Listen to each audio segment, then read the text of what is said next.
আসসালামু আলাইকুম ওয়া রাহমাতুল্লাহি ওয়া বারাকাতুহু। আলহামদুলিল্লাহি রাব্বিল আলামিন ওয়াসসালাতু ওয়াসসালামু আলা সাইয়্যিদিল আম্বিয়াল মুরসালিন। আল্লাহ সুবহানাহু ওয়া তাআলা পবিত্র কোরআনে বলছেন, আউযু বিল্লাহি মিনাশ শাইতানির রাজিম।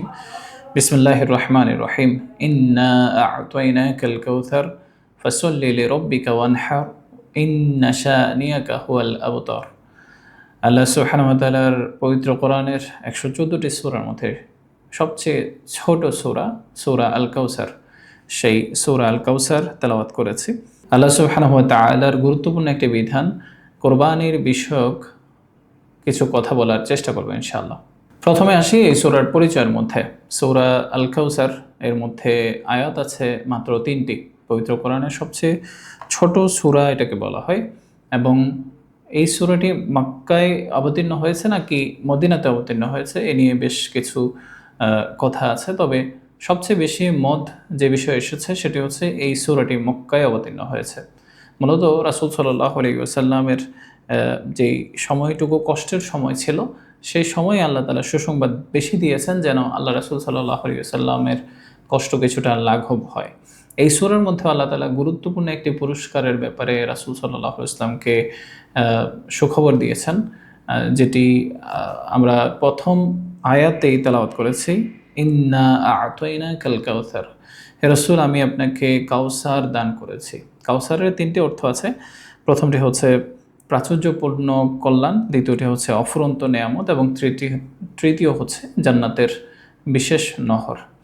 তো ৩টা অর্থই যদি ধরি, ৩টা অর্থই হচ্ছে আল্লাহ রাসূল সাল্লাল্লাহু আলাইহি ওয়াসাল্লামের জন্য আল্লাহ তাআলার পক্ষ থেকে বিশেষ একটি পুরস্কারের কথা আল্লাহ তাআলা এই সূরার মধ্যে ঘোষণা দিয়েছেন কাউসার শব্দ দিয়ে। সূরাটা আসলে আয়াতের জায়গা থেকে যদিও ছোট, কিন্তু এর অর্থ অনেক ব্যাপক। এর মধ্যে আয়াত সংখ্যা যদিও কম, মাত্র ৩টে আয়াত, ১টি রুকু, কিন্তু আল্লাহ সুবহানাহু ওয়া তাআলা অনেক গুরুত্বপূর্ণ যেই পুরস্কার, সেই পুরস্কারের ঘোষণা এখানে দিয়েছেন। শুধু তাই নয়, এই সূরার মধ্যে আল্লাহ সুবহানাহু ওয়া তাআলা কাফের যারা রাসূল সাল্লাল্লাহু আলাইহি ওয়াসাল্লামকে নিয়ে কুৎসা রটনা করে, তাদের ব্যাপারে গুরুত্বপূর্ণ একটি ঘোষণা দিয়েছেন, যেটি শেষ আয়াতে আমরা পাই।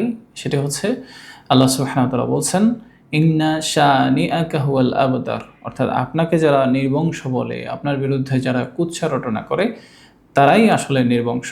আল্লাহ সুবহানাহু ওয়া তাআলা নাজিলকৃত প্রত্যেকটি সূরার পেছনের কিছু গল্প আছে। সূরাটি কেন নাজিল হয়েছিল, কোন প্রেক্ষাপটে নাজিল হয়েছিল, সেই গল্পটাই বলবো। সূরা কাউসারের ক্ষেত্রে এমন একটা গল্প আছে, এমন কাহিনী আছে, এমন প্রেক্ষাপট আছে। সেটি হচ্ছে আল্লাহ রাসূল সাল্লাল্লাহু আলাইহি ওয়াসাল্লামকে আল্লাহ তাআলা ৪ জন সন্তান দিয়েছিলেন, ৪ জন পুরুষ সন্তান দিয়েছিলেন, অর্থাৎ পুত্র সন্তান দিয়েছিলেন। কিন্তু আল্লাহ সুবহানাহু ওয়া তাআলা বিভিন্ন কারণে সেই ৪ জন সন্তানকে নবীজির জীবদ্দশাতেই এবং সেই সন্তানদের ছোটবেলাতেই কিন্তু আল্লাহ তাআলা তার কাছে ডেকে নিয়েছিলেন, অর্থাৎ ইন্তেকাল করেছিল। এইটা দেখে কাফেরেরা রাসূল সাল্লাল্লাহু আলাইহি ওয়াসাল্লামের বিরুদ্ধে কুৎসা রটনা করতে শুরু করলো যে নবীজির কোনো বংশ নাই, অর্থাৎ যার বংশ নাই তিনি কিভাবে নবী হন। অথচ আল্লাহ রাসূল সাল্লাল্লাহু আলাইহি ওয়াসাল্লাম হচ্ছেন এমন একজন নবী, যেই নবীর মাধ্যমে উম্মতে মুহাম্মাদের যে সিলসিলা, যে বংশ, সেই বংশ পরম্পরা শুরু হয়েছে এবং কিয়ামতের দিন সবচেয়ে বেশি মানুষ জান্নাতে যাবে উম্মতে মুহাম্মাদের থেকে। তো রাসূল সাল্লাল্লাহু আলাইহি ওয়াসাল্লামের বংশকে যদি নির্বংশ বলা হয়, তাহলে এটি মূলত রাসূল সাল্লাল্লাহু আলাইহি ওয়াসাল্লামের বিরুদ্ধে অপপ্রচার ছাড়া আর কিছুই না। তবুও আল্লাহ সুবহানাহু ওয়া তাআলা তো এভাবে তাদের যুক্তি, বেহুদা যে যুক্তিটা আছে, সেই যুক্তি খণ্ডন করার জন্য বসে নেই। অবশ্যই আল্লাহ সুবহানাহু ওয়া তাআলা যেকোনো বিপদ-আপদে, যেকোনো কুৎসা রটনার মধ্যে নবীজির পাশে এসে দাঁড়িয়েছেন। যখন নবী সাল্লাল্লাহু আলাইহি ওয়াসাল্লাম হযরতে খাদিজা রাদিয়াল্লাহু তাআলা আনহাকে হারালেন, যখন চাচাকে হারালেন, এভাবে যখন তার পাশের মানুষদেরকে যখন হারালেন, বা তায়েফ থেকে যখন তিনি দাওয়াত কাজ করতে গিয়ে যখন হতাশ হয়ে ফিরে আসতে হলো, সে সময় রাসূল সাল্লাল্লাহু আলাইহি ওয়াসাল্লামের পাশে কিন্তু আল্লাহ তাআলা দাঁড়িয়ে সূরা দোহা, সূরা নাশরা, ইনশিরাহ, এগুলো কিন্তু আল্লাহ তাআলা নাজিল করে নবীজিকে সুসংবাদ দিয়েছেন। তেমনিভাবে প্রত্যেকটি জায়গায় যেখানেই রাসূলকে বিদ্রূপ করা হয়েছে, যেখানেই রাসূলের বিরুদ্ধাচরণ করা হয়েছে, সেখানেই আল্লাহ সুবহানাহু ওয়া তাআলা রাসূলের পক্ষে এসে দাঁড়িয়ে নবীজিকে সান্ত্বনা দিয়েছিলেন। এখানেও ঠিক এমনটাই ঘটেছে। নবীজির বিরুদ্ধে তারা কুচ্ছারটনা করতে লাগলো যে নবীজির বংশ নাই। কারণ তাদের হিসেবে মক্কাতুল মুকাররমা কিংবা মদিনাতুল মুনাওয়ারায় তৎকালীন আরব কান্ট্রিতে বা এখনও মানুষ বেশিরভাগই হচ্ছে এই ধারণাই করে যে বংশের প্রদীপ মানে হচ্ছে বংশ ধরে রাখে হচ্ছে পুত্র সন্তান। যার পুত্র সন্তান নাই সে তার বংশ নাই, এমনটাই ধারণা করা হয়। তো নবীজির ক্ষেত্রেও এমনটা ধারণা করা হয়েছিল এবং এটা নিয়ে তারা কুৎসারটনা করতেছিল যে নবীজির 4টা ছেলে আল্লাহ তাআলা দিয়েছিলেন কিন্তু একজন ছেলেও জীবিত নাই, তার মানে হচ্ছে নবীজির বংশ নাই। আল্লাহ সুবহানাহু ওয়া তাআলা এই সূরার সর্বশেষ আয়াতে তিনি সেটা জানিয়ে দিচ্ছেন, স্পষ্ট করে দিচ্ছেন, ইন্না শানিআকা হুয়াল আবতার, যারা আপনাকে নির্বংশ বলে তারাই মূলত নির্বংশ হয়ে যাবে অচিরেই। আমাদের মূল আলোচনার বিষয় হচ্ছে এই সূরার 2 নম্বর আয়াত। 2 নম্বরের আয়াতে আল্লাহ সুবহানাহু ওয়া তাআলা বলছেন, ফাসল্লি লিরাব্বিকা ওয়ানহার। হে নবী, আমি যে আপনাকে কাউসার দিলাম এটা তো ছোটোখাটো কোনো পুরস্কার নয়। তো এটা যেহেতু বড় পুরস্কার, সেই বড় পুরস্কারের জন্য আপনাকেও কিছু স্যাক্রিফাইস করতে হবে। সেটা হচ্ছে কি, ফাসল্লি, আপনি সালাত আদায় করেন, লিরাব্বিকা ওয়ানহার, আপনি আপনার রবের উদ্দেশ্যে সালাত আদায় করেন এবং হচ্ছে তার জন্যই নহর প্রবাহিত করেন বা রক্ত প্রবাহিত করেন বা কোরবানি করেন। হযরত আনাস রাদিয়াল্লাহু তাআলা আনহু থেকে বর্ণিত একটি হাদিস, তিনি বলেন, নবী সাল্লাল্লাহু আলাইহি ওয়াসাল্লাম আমাদের সামনে বসা ছিলেন। কিছুক্ষণ তিনি তন্দ্রাচ্ছন্ন হলেন। তন্দ্রাচ্ছন্ন হওয়ার পরে নবীজি হঠাৎ করে হাস্যোজ্জ্বল মুখ নিয়ে চোখ খুললেন এবং তিনি সে সময়ে আমাদের সামনে সূরা কাউসার তেলাওয়াত করলেন। সুবহানাল্লাহ। নবীজি যখন হাসেন জগৎ হাসে। নবীজি যখন হাসেন তার মানে আল্লাহ তাআলার পক্ষ থেকে কোনো একটি সুসংবাদ মুমিনদের জন্য দেওয়া হয়েছে, সেজন্যই নবীজি হাসেন। তো নবীজি এই সূরাটি তেলাওয়াত করার মাধ্যমে প্রমাণিত হয় এই সূরার মধ্যে অবশ্যই মুমিনদের জন্য, সাহাবায়ে কেরামদের জন্য, উম্মতে মুহাম্মাদের জন্য সুসংবাদ রয়েছে। তো নবীজিকে বিরুদ্ধাচরণ করার ওই সময়টা যে শুধুমাত্র নবীজির সময় ছিল এখন নাই, বিষয়টা এমন নয়। বরং যুগে যুগে পৃথিবীর শুরু থেকে এখনো পর্যন্ত এবং ভবিষ্যতেও ইসলামিক যারা যারা আল্লাহ তাআলার ইবাদত করে, যারা রাসূল সাল্লাল্লাহু আলাইহি ওয়াসাল্লামের আনুগত্য করে, তাদের বিরুদ্ধে সবসময় কিছু মানুষ লেগেই থাকে। তাদের ছোট ছোট ত্রুটিগুলোকেও বা স্বাভাবিক অবস্থাকেও ত্রুটি হিসেবে মানুষের সামনে উপস্থাপন করা হয়। কোনো মাদ্রাসার অভ্যন্তরে যদি কোনো অপরাধ হয় সেটাকে মিডিয়া খুব বেশি হাইলাইটস করে, কিন্তু পক্ষান্তরে যদি কোনো স্কুলে কোনো অঘটন ঘটে সেটাকে স্বাভাবিক একটি দুর্ঘটনা হিসেবে ধরে নেওয়া হয়। তেমনিভাবে একজন সাধারণ মানুষ অপরাধ করলে সেটাকে সাধারণ অপরাধ হিসেবে নেওয়া হয়। তবে একজন ইসলামিক মাইন্ডের মানুষ, কোনো আলেম মানুষ, কোনো হুজুর কিংবা কোনো মসজিদের ইমাম যদি কোনো অপরাধ করে বসে, তার অপরাধটাকে অনেক উপরে নিয়ে যাওয়া হয়। দুটোই অপরাধ, একজন ইমাম অপরাধ করলে সেটিও অবশ্যই অপরাধ, তবে দুটি অপরাধই কিন্তু সমান। একজন সাধারণ মানুষ অপরাধ করলে যেই গুনাহ তার হয়, একজন ইমাম অপরাধ করলে একই গুনাহ হয়। রাষ্ট্রীয় আইন অনুযায়ী দুজনেই কিন্তু সমান অপরাধী, কিন্তু বরাবরই মুমিনদেরকে, ইসলামিক মানুষদেরকে সবচেয়ে বেশি হেয় প্রতিপন্ন করা হয় মিডিয়া ট্রায়ালের মাধ্যমে। সেটা যুগে যুগে হয়ে এসেছিল এবং এখনও হচ্ছে। তো কোনো মানুষের সন্তান জন্ম হয়ে সন্তান মারা যাওয়া এটি খুবই স্বাভাবিক একটা বিষয়। কারণ সন্তান দেওয়া না দেওয়া এগুলো সবগুলোই আল্লাহ তাআলার হাতে। আল্লাহ সুবহানাহু ওয়া তাআলা বলছেন, আমি যাকে ইচ্ছা তাকে পুত্র সন্তান দান করি, যাকে ইচ্ছা কন্যা সন্তান দান করি, যাকে ইচ্ছা উভয়টি দান করি, আবার যাকে ইচ্ছা করি আমি কোনো কিছুই দান করা থেকে বিরত থাকি। এটা সম্পূর্ণ আল্লাহ তাআলার ইখতিয়ারাধীন। তো এই স্বাভাবিক একটা বিষয়কে যখন রাসূল সাল্লাল্লাহু আলাইহি ওয়াসাল্লামের কাছে রাসূল সাল্লাল্লাহু আলাইহি ওয়াসাল্লামের ক্ষেত্রে যখন বলা হলো, তখন নবীজির ক্ষেত্রে তারা অনেক বেশি কটূক্তি করতে লাগলো। নবী তিনি কিভাবে নবী হয় যার 4টি পুত্র সন্তান, তারা সবগুলোই মারা যায়, যার বংশ নাই। এভাবে করে তারা ক্রিটিসাইজ করার চেষ্টা করে। আল্লাহ সুবহানাহু ওয়া তাআলা তাদের ব্যাপারে এই সূরার মধ্যে স্পষ্টভাবে উত্তর দিয়ে দিয়েছেন, ইন্না শানিআকা হুয়াল আবতার। মূলত যে বিষয়টি নিয়ে আজকের আলোচনা সেটি হচ্ছে ফাসল্লি লিরাব্বিকা ওয়ানহার। প্রথমেই হচ্ছে ফাসল্লি, হে রাসূল আপনি সালাত আদায় করেন। সালাত কিভাবে আদায় করতে হবে? আল্লাহ সুবহানাহু ওয়া তাআলা সূরা আনআমের 162 নম্বর আয়াতে বলছেন, আউযু বিল্লাহি মিনাশ শাইতানির রাজিম, কুল ইন্না সলাতি ওয়া নুসুকি ওয়া মাহইয়ায়া ওয়া মামাতি লিল্লাহি রাব্বিল আলামিন। এখানে সালাত এবং কুরবানির উভয়ের কথা এসেছে। আল্লাহ তাআলা শিখিয়ে দিচ্ছেন, কুল, হে রাসূল আপনি বলেন, ইন্না সলাতি, নিশ্চয় আমার নামাজ, ওয়া নুসুকি, আমার কুরবানি ওয়া মাহিয়ায়া, আমার জীবন, ওয়া মামাতি, আমার মৃত্যু, লিল্লাহি রাব্বিল আলামিন। এই সব কিছুই শুধুমাত্র আল্লাহ সুবহানাহু ওয়া তাআলার জন্যই নিবেদিত। অর্থাৎ আমার আগে পরে যা কিছু হয়, যা কিছু হচ্ছে, এই সব কিছুর জন্য, সব কিছুই শুধুমাত্র আমি আল্লাহ তাআলার জন্যই করছি। কোনো মান আহাব্বা লিল্লাহ ওয়া আবগাদা লিল্লাহ ওয়া আতা লিল্লাহ ওয়া মানাআ লিল্লাহ ফাকাদ ইসতাকমালা আল ঈমান। নবী সাল্লাল্লাহু আলাইহি ওয়াসাল্লাম বলেন, যে ব্যক্তি কাউকে ভালোবাসলো একমাত্র আল্লাহ তাআলার উদ্দেশ্যে, যে ব্যক্তি কাউকে ঘৃণা করলো আল্লাহ তাআলার উদ্দেশ্যে, যে ব্যক্তি কাউকে কোনো কিছু দান করলো কিংবা দান করা থেকে বিরত থাকলো আল্লাহ তাআলার উদ্দেশ্যে, তাহলে সে তার ঈমানের পরিপূর্ণতা পেল বা ঈমানকে পরিপূর্ণ করে নিল। অর্থাৎ আমার জীবনের, একজন মুমিনের জীবনের যা কিছু আছে সব কিছুই উজাড় করে শুধুমাত্র আল্লাহ তাআলার উদ্দেশ্যে নিবেদিত করার নামই হচ্ছে একজন প্রকৃত মুমিন। আল্লাহ সুবহানাহু ওয়া তাআলা সেটাই বলছেন, ফাসল্লি, আপনি নামাজ আদায় করেন। তবে কার জন্য, কিভাবে? শুধুমাত্র একনিষ্ঠভাবে আল্লাহ সুবহানাহু ওয়া তাআলার জন্যই নামাজ আদায় করবেন।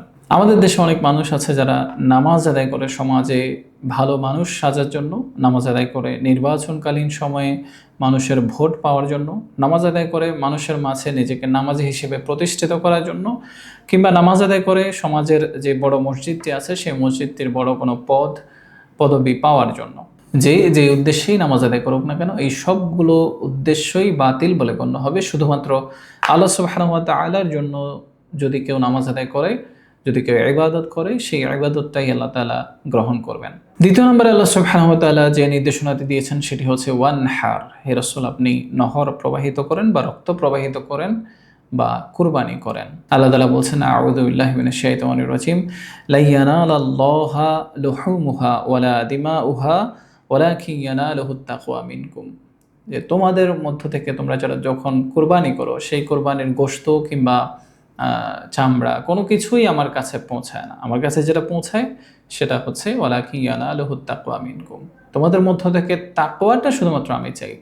একটা ইন্টারেস্টিং ব্যাপার হচ্ছে, আমরা যখন রমজানের রোজার ব্যাপারে আল্লাহ সুবহানাহু ওয়া তাআলার নির্দেশনাটা দেখি, আল্লাহ তাআলা বলছেন, ইয়া আইয়ুহাল্লাযীনা আমানু কুতিবা আলাইকুমুস সিয়াম কামা কুতিবা আলাল্লাযীনা মিন ক্বাবলিকুম লাআল্লাকুম তাত্তাকুন। সেখানে আল্লাহ তাআলা বলছেন যে আমি রোজা তোমাদের উপর ফরজ করেছি, তোমাদের পূর্ববর্তীদের উপরও ফরজ করেছিলাম। কেন?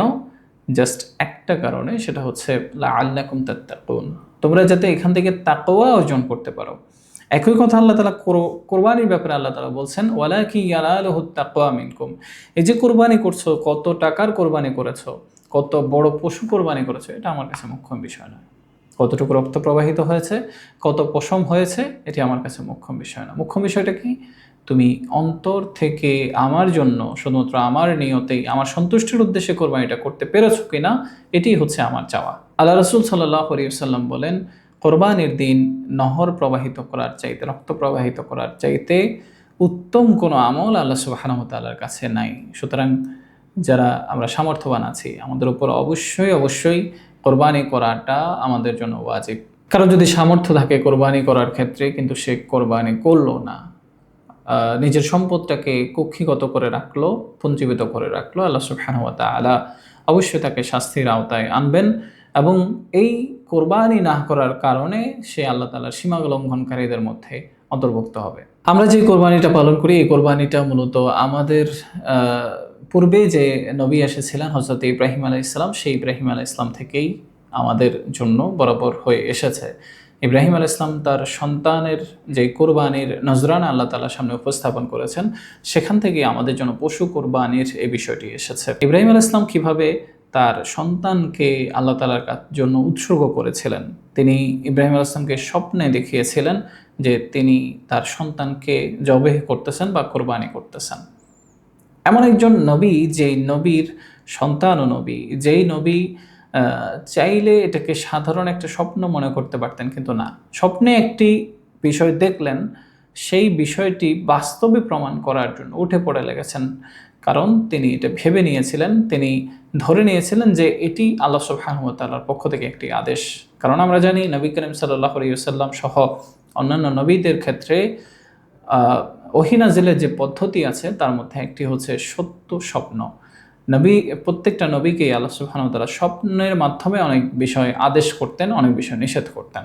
তেমনিভাবে হযরত ইব্রাহিম আলাইহিস সালামের জন্য এই বিষয়টি আল্লাহ সুবহানাহু ওয়া তাআলা আদেশ করেছিলেন যে তিনি যেন তার সন্তানকে আল্লাহ তাআলার রাস্তায় কোরবানি দেয়। এটি অনেক বড় একটি পরীক্ষা, যা সূরা সাফফাতের মধ্যে আল্লাহ সুবহানাহু ওয়া তাআলা নিজেই বলছেন যে এটি ছিল মহা পরীক্ষা।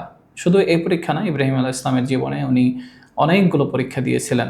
ওনাকে জীবন্ত মানুষকে অগ্নিকুণ্ডের মধ্যে ফেলে দেওয়া হয়েছিল। তিনি সেখানেও যখন ফেরেশতা এসেছিলেন ওনাকে সাহায্য করার জন্য, সেই সময় তিনি বলেছিলেন যে আল্লাহ সুবহানাহু ওয়া তাআলা তো আমার অবস্থাটা দেখতেছেন, তিনি যদি চান আমি এখানে পুড়ে মারা যাই তাহলে আমার কোনো আপত্তি নেই, আর তিনি যদি চান এখান থেকে উদ্ধার করবেন আমাকে, তাহলে তোমাদের ফেরেশতাদের আমার প্রয়োজন নাই, তোমাদের সাহায্যের আমার প্রয়োজন নাই, আল্লাহ সুবহানাহু ওয়া তাআলা নিজেই আমাকে সাহায্য করতে পারবেন। এবং তিনি সেটা করেছেন। আল্লাহ সুবহানাহু ওয়া তাআলা তখন আগুনকে আদেশ দিলেন, কুলনা ইয়া নারু কুনি বারদাও ওয়া সালামুন আলা ইব্রাহিম। আমি ইব্রাহিমের জন্য আগুনকে আদেশ করলাম যে ইব্রাহিমের জন্য এমনভাবে আরামদায়ক ঠান্ডা হয়ে যাও। মানে স্বাভাবিক দৃষ্টিকোণ থেকে যে ঠান্ডায় মানুষের শীত লাগে ওই ঠান্ডা না, এমন শীতল হয়ে যাও, এমন ঠান্ডা হয়ে যাও যেন ইব্রাহিমের কাছে আরাম লাগে, শান্তিদায়ক ঠান্ডা। আল্লাহ সুবহানাহু ওয়া তাআলা আগুনকে নির্দেশ দিয়েছেন, সে আগুন 40 দিন পর্যন্ত ইব্রাহিম ইসলামকে রেখেও পোড়াতে পারেনি। এটাই ছিল আল্লাহ সুবহানাহু ওয়া তাআলার পরীক্ষায় উত্তীর্ণ হওয়ার মহাপুরস্কার। শুধু এটাই না, ইব্রাহিম আলাইহিস সালামের জন্য এর বাইরে অনেক পরীক্ষা আল্লাহ সুবহানাহু ওয়া তাআলা দিয়েছেন, এবং প্রত্যেকটি পরীক্ষায় ইব্রাহিম আলাইহিস সালাম সফলতার সাথে তিনি উত্তীর্ণ হয়েছেন।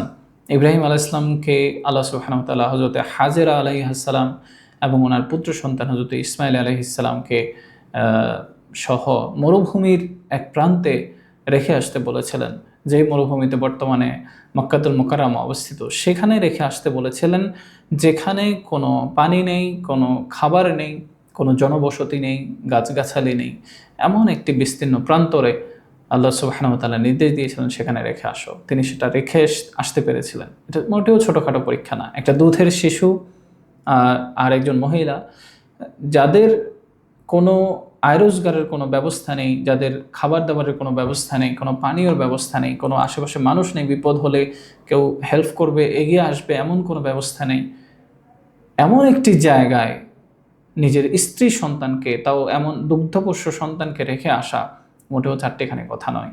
এই পরীক্ষায় ইব্রাহিম আলাইহিস সালাম উত্তীর্ণ হয়েছিলেন।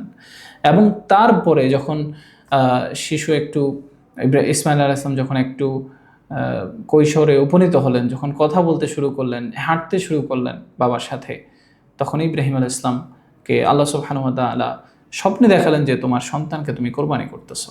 ইব্রাহিম আলাইহিস সালামের সেই কথাটা পবিত্র কোরআনে এভাবে এসেছে যে আল্লাহ সুবহানাহু ওয়া তাআলা পবিত্র কোরআনে বর্ণনা করছেন, ইব্রাহিম আলাইহিস সালাম তার সন্তানকে বলতেছেন, ইয়া বুনাইয়া ইন্নী আরা ফিল মানামি আন্নী আযবাহুক ফানদুর মাযা তারা।